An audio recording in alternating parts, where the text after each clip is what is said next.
Et du gouvernement de la transition au Niger, bilan et perspectives du CNSP. Vous regardez l'info du jour.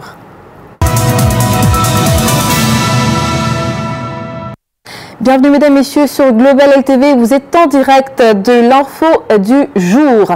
Le président de transition du Niger, le général de brigade Abdourahmane Tiani et ses compatriotes ont célébré le 26 juillet 2024 le premier anniversaire du CNSP à Niamey au stade Seyni Kanché. Plusieurs personnalités ont répondu présents à cette cérémonie colorée. Brindanon pour plus de détails.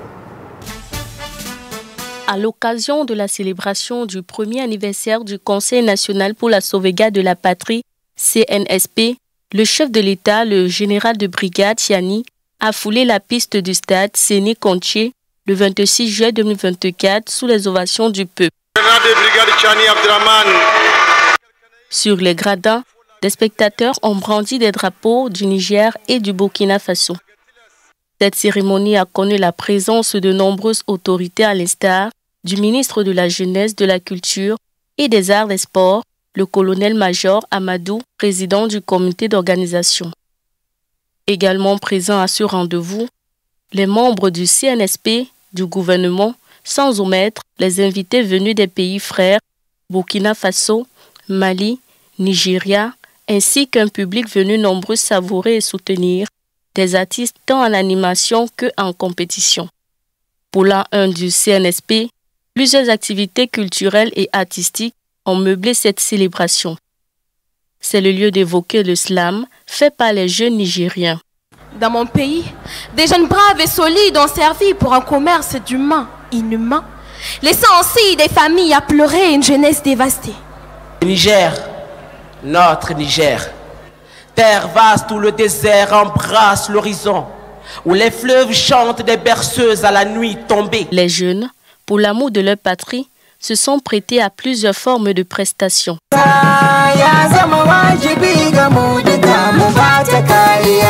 Les artistes des pays voisins ont également presté. Cet événement a surtout été marqué par la présence sur scène d'une artiste burkinabé qui rendait hommage aux dirigeants de l'AES, dont le général Tiani.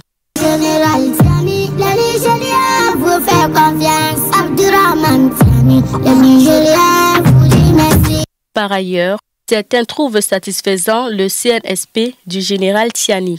Le CNSP il a fourni tous ses efforts pour que les citoyens et le peuple soient heureux, soient libres. Merci beaucoup. Rappelons que la date du 26 juillet est une journée instituée faite légale en vue de commémorer chaque année les actions hautement patriotiques du peuple nigérien pour l'affirmation de sa souveraineté et de son indépendance. Un an après la prise du pouvoir du Conseil national pour la sauvegarde de la patrie au Niger, le bilan est plutôt élogieux, notamment dans les domaines de la coopération. Il est à noter dans ce sillage les accords militaires avec la Russie et l'abrogation de la loi anti-immigration. Pour plus de détails, regardons cet élément. Pour freiner l'avancée du terrorisme et le pillage des ressources du pays, la junte militaire prend le pouvoir à Niamey par un coup d'État le 26 juillet 2023. Le bilan après une année de la junte au pouvoir, sur le plan sociopolitique, le Niger a coupé les ponts avec la CEDEAO, estimant qu'elle est sous l'influence occidentale. Depuis le début de l'année en cours, le Niger a fondé un pacte de défense mutuelle, AES, avec le Burkina Faso et le Mali. Dernièrement, ils ont créé la Confédération des États du Sahel. Tout récemment encore, une délégation nigérienne s'est rendue en visite au Bénin. Objectif, revenir à un climat de paix, de bonne entente entre les deux États voisins après une longue période d'achoppement. On peut également évoquer la législation du trafic des migrants, alors qu'il y a à peu près 8 ans de cela, l'Union européenne avait imposé une loi anti-migration. Depuis l'abrogation de cette loi, des milliers de personnes sont aujourd'hui libres de leur mouvement. La migration à travers les frontières du Niger a augmenté d'environ 50% selon les Nations Unies. Sur le plan sécuritaire, on peut noter la coopération entre la Russie et le Niger. Une coopération qui s'est faite suite à l'expulsion des forces militaires françaises des terres nigériennes plus tôt. D'ailleurs, Niamey recevait il y a peu du matériel militaire russe. Ici, pour former l'armée du Niger, pour aider, en utilisant le matériel militaire arrivé ici. Nous sommes ici pour développer la coopération militaire entre la Russie et le Niger. Même si les avancées sont considérables, les populations composent avec les effets de l'adaptation aux impacts du changement. Le marché n'est vraiment pas abordable. Maintenant, rien que la tasse de 1000, elle coûte 1250 francs. Quelque chose qui était à moins de 1000 francs avant, maintenant elle est à 1200 francs. Et il y a également le riz qui a rehaussé. Notre principale difficulté en ce moment est la cherté des produits alimentaires sur le marché. Nous souhaitons vraiment que les prix baissent. Sinon, nous remercions Dieu qu'Allah nous apporte la paix et la sécurité dans notre pays. Pour rappel, le CNPS dirige le pays depuis 1 an et n'entend pas s'arrêter en chemin pour refonder ce qu'il a qualifié d'immense espoir. As we mark the first anniversary of Niger's coup and transitional government, let's now focus on Niger's future following its exit from ECOWAS and its integration into the Alliance of Sahel States. Joingo. On September 16, 2023, Niger, Mali and Burkina Faso signed the Liptako-Gourma Charter, forming the Alliance of Sahel States. This new alliance emerged after Niger's exit from ECOWAS, marking a significant shift in regional dynamics.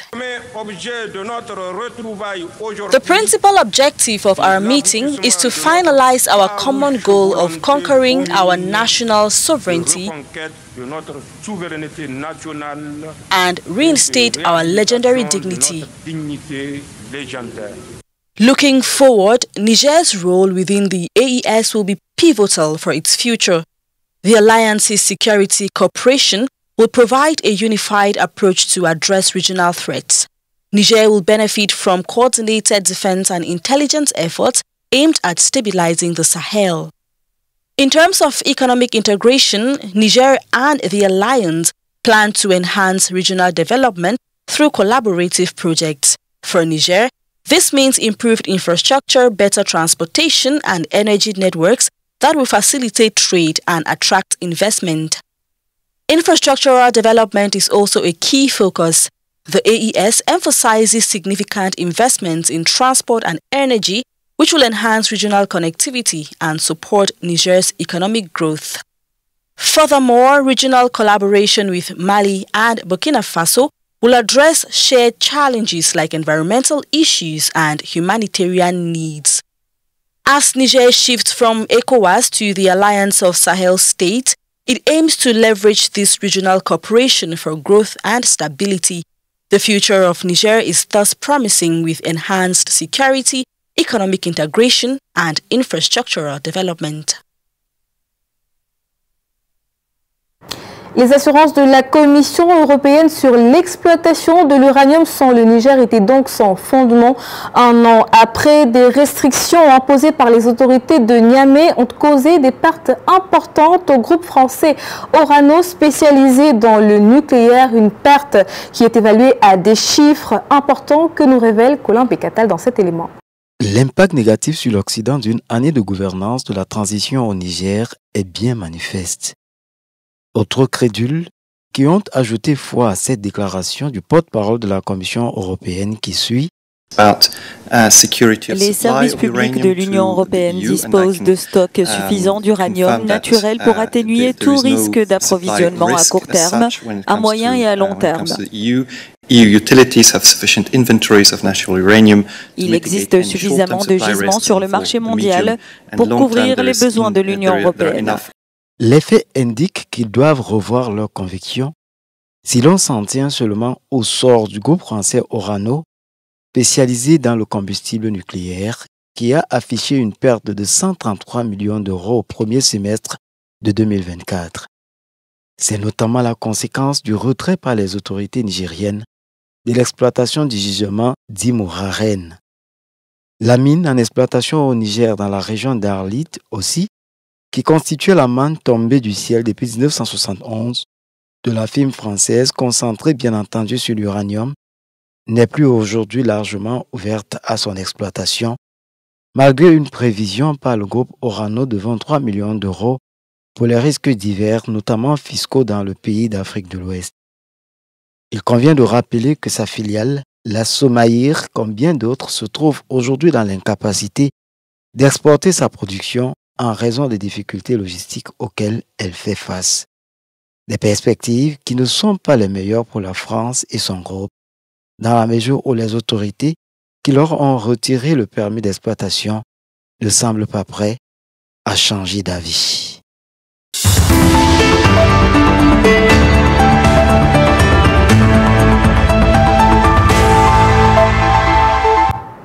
Dans le bonus de l'info, le Parlement gambien a récemment rejeté une proposition de loi portant sur l'interdiction des mutilations génitales féminines.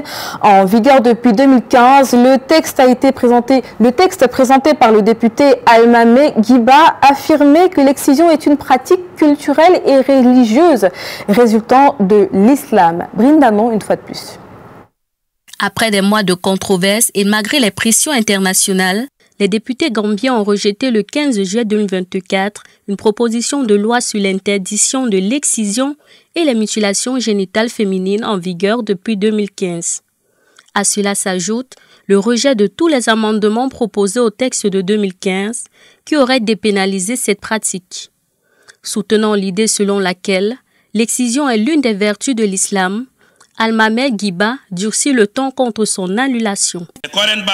L'interdiction actuelle de l'excision est une violation du droit des citoyens à pratiquer leur culture et leur religion. L'excision est une pratique culturelle importante, soutenue par l'islam. Selon les chiffres du Fonds des Nations Unies pour l'enfance UNICEF de 2024, la Gambie fait partie des 10 pays où le taux de mutilation génitale féminine est plus élevé. Environ 73% des filles et des femmes âgées de 15 à 49 ans ont subi cette pratique.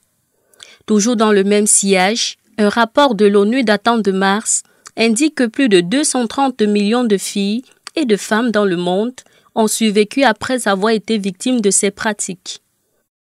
Les groupes de défense des droits humains ainsi que les Nations Unies avaient exhorté les députés à rejeter la proposition de loi affirmant qu'elle menaçait des années de progrès en Gambie. C'est dans cette logique que s'est inscrit Gibi Balo, estimant que cette loi allait à l'encontre des intérêts du peuple. Je suis venu devant ce Parlement et j'ai juré sur le Coran que je défendrai les intérêts de ce pays. Ce projet de loi va à l'encontre des intérêts de ce pays et je pense qu'il doit être rejeté. Plusieurs organismes de l'ONU et bien d'autres se sont félicités quant au récent rejet du texte. Si les législateurs avaient voté en faveur du texte, la Gambie serait alors devenue la première nation au monde à annuler l'interdiction des mutilations génitales féminines, selon l'ONU. C'est donc ici que nous mettons un terme à cette édition de l'Info du jour. Mesdames, Messieurs, merci d'avoir suivi. Au plaisir de vous retrouver pour une prochaine édition de l'Info du jour. Bonsoir.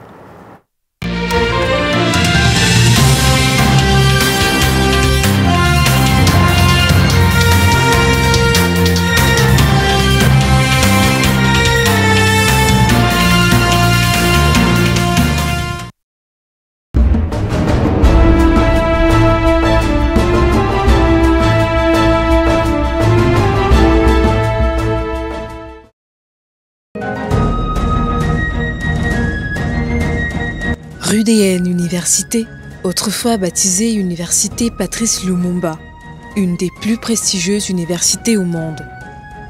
L'université russe de l'amitié des peuples accueille des étudiants venant de plus de 150 pays dans le monde.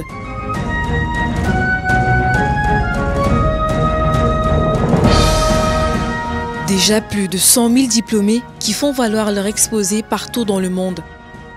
Des centres d'apprentissage de la langue russe et de formation préparatoire des classes spécialisées du RUDN ouverts à l'étranger. Infoline, +7 499 936 87 87.